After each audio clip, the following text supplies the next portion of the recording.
Welcome to our channel. Today we how to disable Presto cluster autoconfig in AWS, complete guide step by step clearly. To disable Presto cluster autoconfig in AWS, begin by logging into your AWS management. Navigate to the Amazon EMR service. Select the Presto cluster you want to modify. Click on the cluster details to access the configuration settings. Locate the Software Configuration section.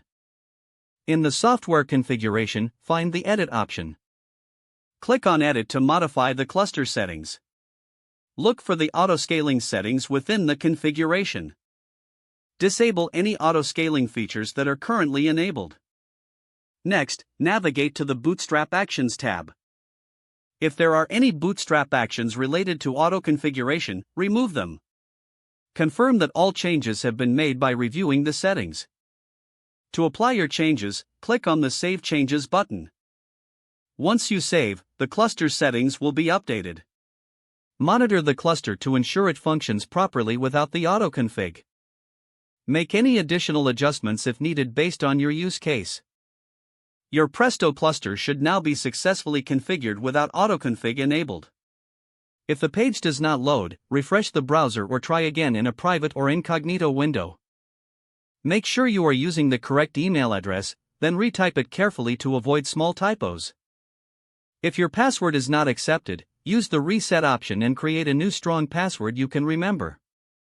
Check your spam folder for verification or security emails, then complete any requested confirmation steps.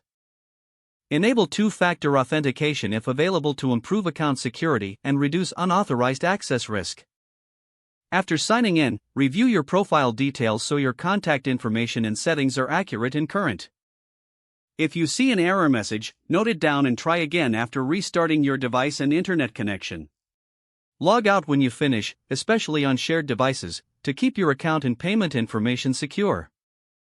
If the page does not load, refresh the browser or try again in a private or incognito window. Make sure you are using the correct email address, then retype it carefully to avoid small typos. If your password is not accepted, use the reset option and create a new strong password you can remember. Don't forget to like this video and subscribe to our channel for more step-by-step tech guides.